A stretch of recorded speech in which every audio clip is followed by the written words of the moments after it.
France perd 500 millions par jour dans le Sahel. La compagnie, détenue à 30% par le gouvernement français, je vous mets l'actionnariat, supplie maintenant à genoux. S'il vous plaît, laissez-nous venir pour retourner au Niger, au Mali et au Burkina Faso. Mais les dirigeants de l'AES disent non. Qu'est-ce qui s'est passé? Quand il y a eu le deuxième coup d'État de Assimi Goïta au Mali, Air France s'est réveillé un matin et a décidé de fermer et de quitter le Mali et l'AES. Derrière, quand le Burkina Faso a suivi et le Niger a suivi, ils ont emboîté le pas au Mali et ont décidé d'interdire la compagnie aérienne. On ne se lève pas comme ça un matin et on prend des décisions comme ça. On se lève une compagnie, vous avez des conventions. Il y a des gens qui quittent les États-Unis, ils sont dans l'avion avant d'arriver à Paris, tous les vols sont annulés, ils sont à Tunis encore, ils n'ont pas pu arriver ici. La compagnie se lève seulement, dit que nous on a fermé parce qu'on a des problèmes avec le Mali. Alors il n'y a aucun problème. Si c'est pour sanctionner le Mali parce que le Mali a supporté le Niger, on va le faire, on le fera.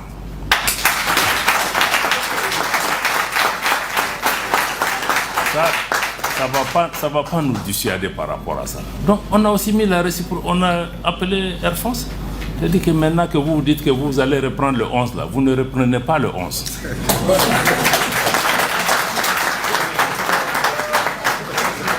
Et quand vous serez prêt, vous allez faire le rang à la queue. Si on est prêt, à vous redonner. Et entre-temps, on leur dit que vous n'êtes pas les seules compagnies au monde. Il y a d'autres compagnies dans le monde aussi qui vont être encouragées. S'ils ont besoin de cette place-là, ils prendront. Parce que quelqu'un ne peut pas se lever chaque jour au Mali. J'ai fermé, j'ai ouvert, j'ai fermé, j'ai ouvert. Non.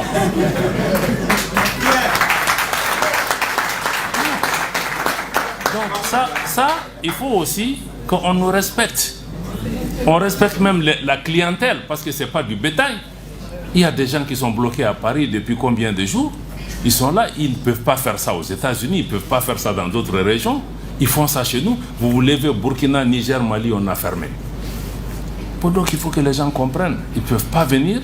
Ici, c'est une compagnie commerciale. Elle gagne de l'argent. Air France gagne 500 millions de francs CFA par jour sur la destination Mali. C'est nous qui gagnons? Bon, donc moi je crois que la réciprocité, elle est importante. Et nous avons dit à la France, nous avons dit à tous nos partenaires, il faut qu'ils comprennent. Je crois que le Premier ministre par intérim a dit sur la tribune de l'Assemblée générale des Nations Unies, le Mali va désormais appliquer la réciprocité. Tu tires une balle, on va répondre. Voilà. Donc ça, il faut que ça soit extrêmement clair. Le Mali et son peuple ne seront pas des spectateurs face aux assauts et l'adversité. Pour chaque mot employé de travers, nous réagirons par réciprocité. Pour chaque balle tirée contre nous, nous réagirons par réciprocité. C'est à ce prix qu'une nouvelle ère sera une réalité avec des solutions porteuses de changement pour relever des défis interdépendants, avec des États interdépendants et en valorisant l'homme sans distinction aucune. Vous pensez que ces gens-là qu'on a même, nous-mêmes on ne se considère pas. Mais ces pays-là, on pense qu'ils n'ont pas besoin de nous, mais ils ont besoin de nous autant qu'on a besoin d'eux. S'ils sont là, c'est qu'ils ont quelque chose à gagner. Sinon, ils ne seraient pas là. Donc nous-mêmes, on considère que nous, on ne vaut rien. Bon, nous, on a besoin d'eux, même s'ils font ça. Donc moi, je crois que la réciprocité est une donnée importante.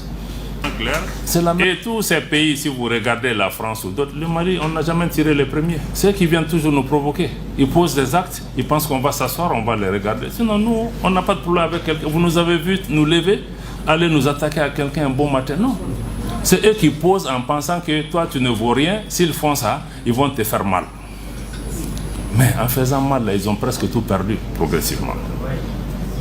Parce que nous, on est prêts à assumer notre dignité. On est prêt à assumer le respect que vous nous devez.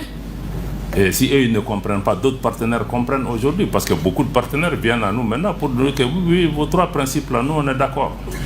On comprend. Parce que c'est ça, parce qu'ils comprennent que non seulement on a les trois principes, mais on les applique. Il y a des conséquences. On va payer, mais ça va nous faire avancer. Et maintenant, c'est eux, ils sont en train de pleurer pour retourner. Tous les médias occidentaux et médias français disaient que l'Afrique ne représente et ne pèse rien pour la France. Mais là, Air France perd 500 millions par jour au Sahel. Ça, c'est rien, ça? Si c'est rien, là, pourquoi vous voulez retourner? C'est rien, vous avez dit non. Faut pas retourner, faut rester chez vous. Qu'est-ce que vous en pensez? Cette absence de Air France dans ces pays de l'AES, en fait, a commencé à modifier les habitudes de consommation des Africains, notamment sur le plan aérien. Parce que avant, beaucoup privilégiaient Air France. Mais maintenant, il y a d'autres compagnies aériennes qui commencent vraiment à prendre du poids en Afrique. Je pense notamment à des compagnies comme Ethiopian Airlines. Et il y a aussi la Royal Air Maroc. L'AES aussi a décidé de lancer leur propre compagnie aérienne. Donc cette absence de Air France est en train d'ouvrir des portes à d'autres alternatives et à d'autres compagnies. Et des questions se posent réellement, notamment sur les coûts des tarifs qu'appliquait Air France sur des destinations avec l'Afrique.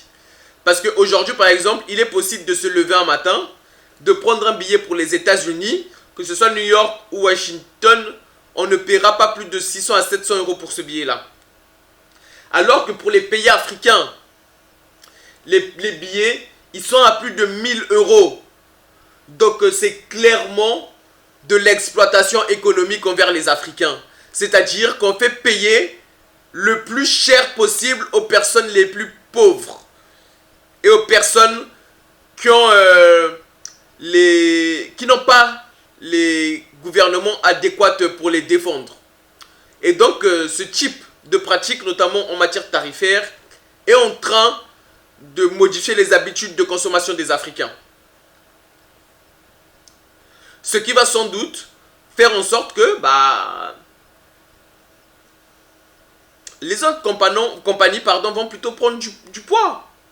Parce qu'avec des tarifs comme ça, on ne peut pas continuer à accepter ça. Et on ne va pas continuer à aller consommer chez des gens qui nous font payer au prix cher, alors que c'est eux qui s'enrichissent sur notre dos. À un moment donné, dignité, fierté. Qu'est-ce que vous en pensez? Dites-moi dans les commentaires ce que vous en pensez de cette affaire de Air France qui tient absolument à retourner dans le Sahel. Dites-moi ce que vous en pensez. Je vais vous lire un peu ce que l'article dit. Donc l'article dit exactement: au cours des dernières années, la présence d'Air France au Mali, au Burkina Faso et au Niger a été progressivement érodée par une série d'événements politiques et sécuritaires. Donc c'est Air France qui a voulu s'ingérer dans la politique. L'imposition des fermetures des espaces aériens. Donc ça, c'est quand la CEDEAO a voulu mettre des embargos à l'AES. L'AES a interdit aussi son espace aérien. C'est comme ça la réciprocité.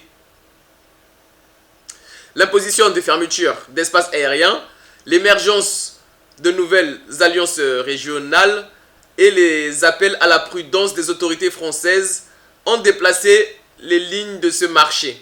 La compagnie française, dont une part non négligente de sa rentabilité reposait sur ses liaisons stratégiques.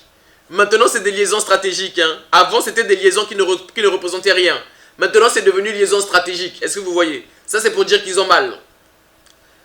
Donc, reposer sur ces liaisons stratégiques, a été contrainte de suspendre ses vols. Bien qu'elle ait elle-même souvent ajusté ses capacités en fonction de ses propres analyses sécuritaires et économiques.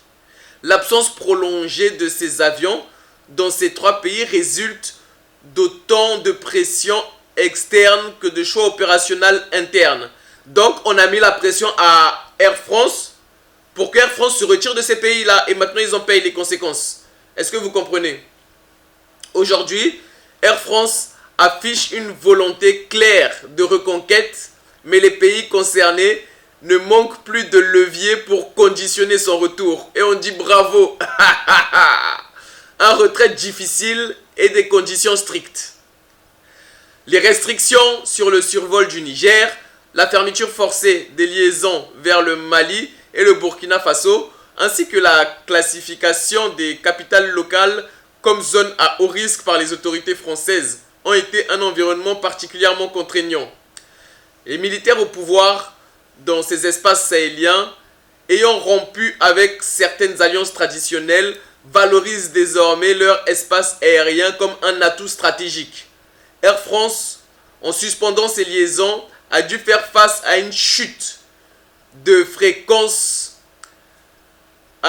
et des reconfigurations tarifaires, cherchant à compenser les pertes grâce à des vols mieux remplis sur d'autres destinations, un pilotage plus serré à des prix plus bas et le soutien de sa filiale low cost. Les pays concernés, conscients de l'importance économique que représentait ce flux de passagers, exigent désormais des garanties plus solides, ce qui modifie l'équilibre des négociations. Vous allez lire l'heure. En fait, qu'est-ce qui se passe? Là, ils vous disent que Air France a perdu beaucoup d'argent. Ils ont dû reconfigurer en fait leur organisation et se reposer plus sur leur compagnie low cost. Mais qu'est-ce qui s'est passé? En fait, quand ils ont fait leur connerie, ils ne se sont pas rendus compte que l'AES c'est grand. Le Niger est grand, le Mali c'est grand, le Burkina c'est grand. En fait, la CEDEAO a voulu imposer un embargo aérien à l'AES. L'AES a fait quoi en retour? Nous aussi on vous interdit notre ciel, celui qui passe là-bas. Et maintenant ils ont les moyens de le faire. Donc maintenant pour faire certaines destinations, les avions sont obligés de faire un détour, contourner soit du côté du Sénégal, soit de l'autre côté vers l'Éthiopie. Mais en fait, pour descendre par exemple vers le Cameroun, le Congo, tout ça et tout, avant c'était une ligne droite, on passait sur l'AES. Mais maintenant qu'ils ont interdit leur espace aérien, maintenant il faut faire des détours. Donc ça veut dire quoi? Ça veut dire que ça augmente la distance parcourue.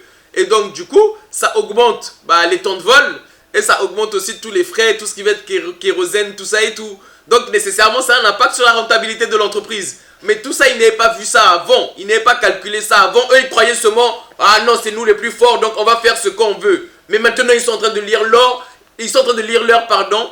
Et maintenant, ils sont en train de supplier à genoux. S'il vous plaît, laissez-nous revenir, laissez-nous revenir. Qu'est-ce que vous en pensez? Faut-il les laisser revenir en Afrique? Dites-moi ça dans les commentaires. En tout cas, si vous avez aimé la vidéo, mettez un pouce. Abonnez-vous.